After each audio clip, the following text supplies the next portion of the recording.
Marta Anders, a mulher que desafiou Deus. Marta, por gentileza, teve aqui ontem a Marta. Vai, Marta. Ela fez um desafio. A Marta começou a contar a história. A Marta que trabalhou na novela O Espigão. Bem Amado, você falou, Marta? Bem Amado, Espigão. Você fazia no Bem Amado? Eu era a cantora da boate do hotel de Sucupira. Ah, é mesmo. A loura sensual da novela. Mesmo. Com muitos títulos de beleza. E a minha carreira artística estava com as portas abertas.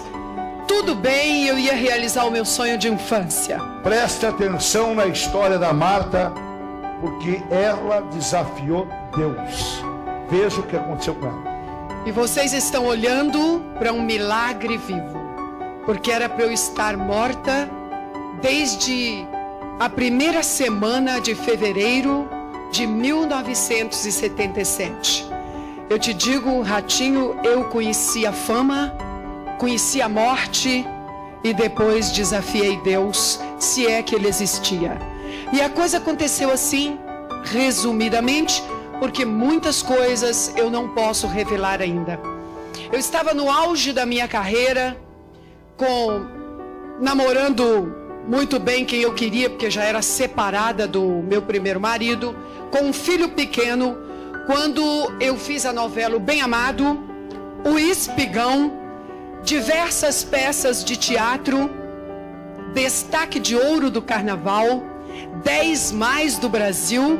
E quando eu ia começar as gravações de Saramandaia, o Silvio Santos me convidou para estrelar o canal de televisão que ele ousadamente acabava de fundar no Brasil. Ele saiu da Globo e fundou um canal de televisão competindo com a Rede Globo de televisão. Vim para cá, estrelei pouco tempo aqui nos shows, porque um dia, quando eu ia levantando pela manhã, apareceu na minha face, do lado esquerdo, uma pequena bolha. Não coçava, não doía, não era vermelho. E de repente, aquela bolha foi crescendo e foi crescendo. E eu tive que interromper o programa com o Silvio Santos. Não pude assinar o contrato que depois eu faria a novela Saramandaia. Não pude ir para os Estados Unidos fazer um filme com o papel da Marilyn Monroe. Eu não pude fazer mais nada, porque os médicos se colocaram à minha frente no Instituto de Hematologia do Rio de Janeiro e disseram que eu tinha 3 meses de vida. Eu estava com um câncer linfático começando no rosto. Esse tipo de câncer não perdoa, mata. Nem mesmo Jacqueline Kennedy conseguiu sobreviver a esse câncer. Tudo desabou na minha frente, escureceu, e eu não sei até hoje como eu saí do Instituto de Hematologia e cheguei na minha casa. Porque naquele momento eu só queria uma coisa: abraçar o meu filho. O meu filho que já, de certa forma, não tinha pai e agora também ia ficar sem mãe. Quando eu cheguei em casa, que eu ajoelhei perto do meu filho e segurei nos bracinhos dele, eu só desejei uma coisa: que eu nunca tivesse existido. Pior do que a morte que eu ia ter, totalmente coberta de chagas, o pior de tudo era a ausência do meu único filho. Naquele instante, eu desejei que se apagasse toda a existência. Fiquei olhando para ele, imaginando ele levar uma flor para mim no dia de finados e no Natal. Ele ia sentir que a mãe dele não estaria ali nas festas da família. Eu levantei dali disposta a prorrogar a minha vida o máximo que eu pudesse, para poder ficar um pouquinho mais perto do meu filho. Só por isso. e perto da minha família, que eu amo muito, sempre fui muito amorosa. A carreira desabou. Puseram outras pessoas no meu lugar. Doente tem que ficar de lado, ninguém liga. Os namorados sumiram e o dinheiro foi acabando com medicamentos, com remédios. E eu cheguei num ponto tão terrível que eu cheguei a roubar medicamentos. Não tinha mais dinheiro para nada. Móveis, nada. Até que a bolha cresceu tanto na minha face do lado esquerdo que rompeu a carne, era o nódulo primário do câncer, e começou a escorrer pelo meu pescoço pus, linfa e pedaços da minha face. A minha boca veio parar aqui, com o nariz também. Fiquei cega da vista esquerda, tendo que usar um chapéu de palha, porque se eu tirasse o chapéu, os bichos voavam em mim. Aquela mulher que tinha sido Missy, uma das mulheres mais lindas do mundo, apontada pela imprensa brasileira, tinha virado um trapo humano, inchada e com dores tão terríveis que muitas vezes, fechando a boca, eu me arrastava e colocava minha cabeça dentro do congelador para aliviar os tumores da face. O tamanho dos tumores eram 10 centímetros de altura cada um deles. E eram 3 nódulos só na face. A minha cabeça pendeu de lado. O tumor da mama foi varando meu corpo de fora a fora, as costas, por dentro do corpo. E para vocês terem uma ideia, o cantor Leandro morreu com um nódulo do tamanho de uma laranja. Eu tinha só na face 3. Abandonada, nas filas de indigentes. Um médico bondoso me deu um quarto para morrer na Santa Casa, quando eu estava completamente esquecida. E eu fui. Neste quarto, depois de durante aqueles meses todos, eu ter ido a todas as religiões, eu frequentei o espiritismo da mais alta linha kardecista da mentalização, até a linha de Nagô e de Pólvora. Eu fiz promessa para todos os santos que eu era devota. Eu sempre fui dedicada na religião desde menina.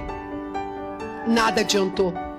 Cada vez eu piorava mais quando eu botava a mão nos nódulos de manhã, em cima daquele curativo que parecia um saco que eu fazia. Os tumores estavam maiores ainda. Não havia esperança nenhuma. Eu tinha que morrer, e ainda, segundo as religiões que eu era estudiosa e professava, eu tinha que morrer conformada, suportando a dor, porque diziam que na outra encarnação eu viria mais feliz.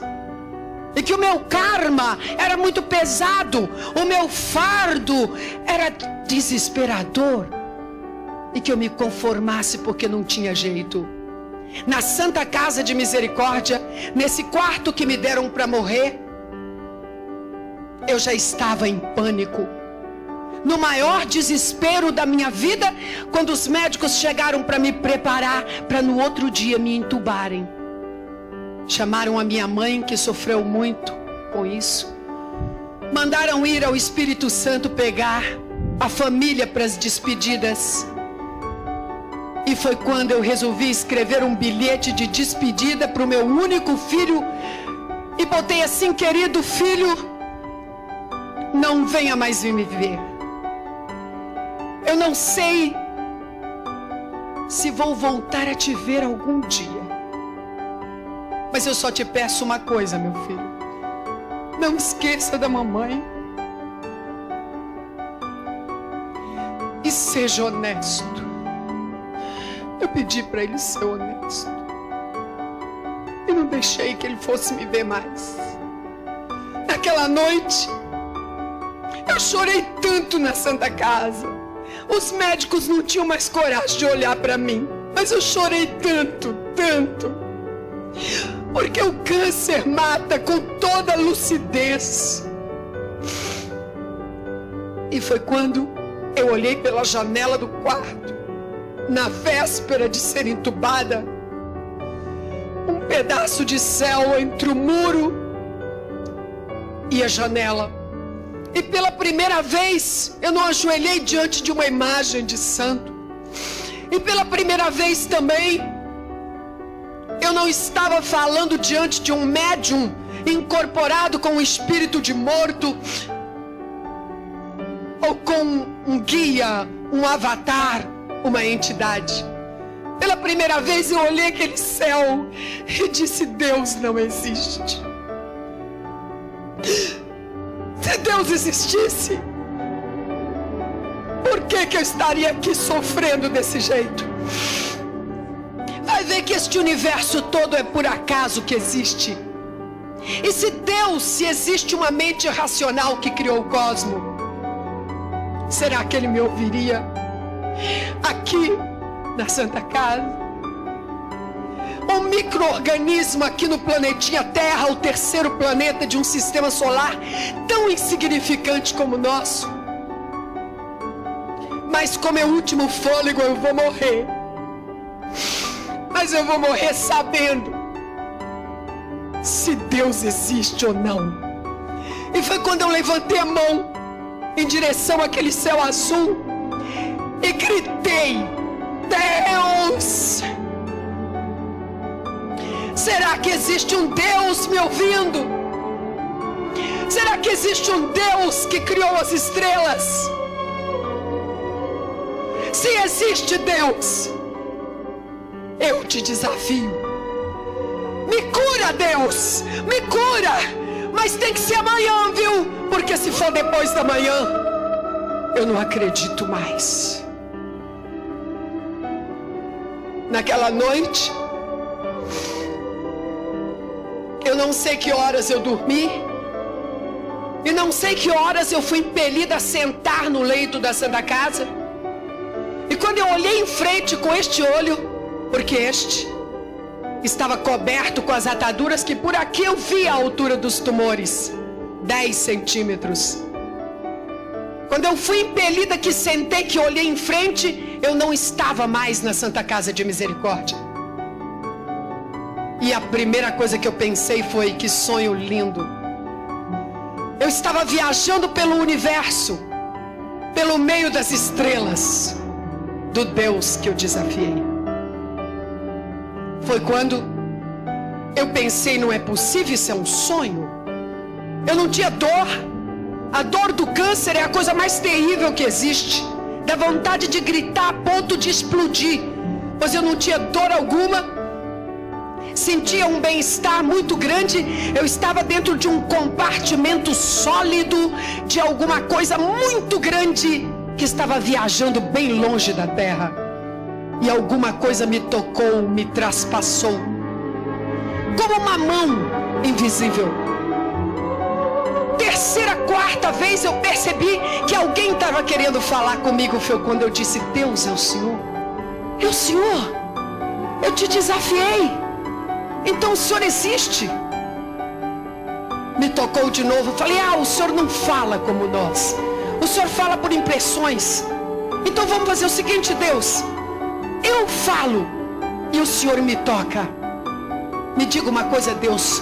Por que o Senhor quer me matar? O que eu te fiz?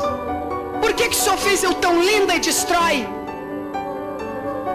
Nada respondeu, me tocou de novo. Aquele choque, aquela energia sobrenatural que eu jamais tinha experimentado em toda a minha vida. E foi quando eu disse: vamos fazer um trato, Deus. O Senhor me desculpe se eu te ofendi em alguma coisa.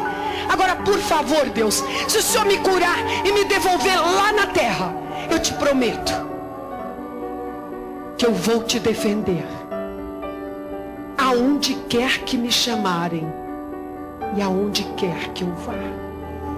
Vou dedicar minha vida a te defender.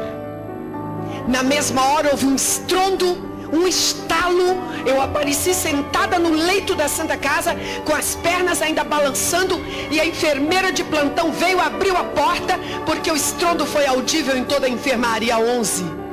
E ela disse: Marta Anders, que estrondo foi esse? Eu disse: não sei. Encolhi de novo em cima da cama e disse: Deus, Deus, me faça dormir novamente. Deixa eu entrar nesse sonho e não acordar nunca mais. Eu não quero viver mais nem um dia de tanto sofrimento. E dormi, aquele sonho sem sonhos, aquele sonho da inexistência.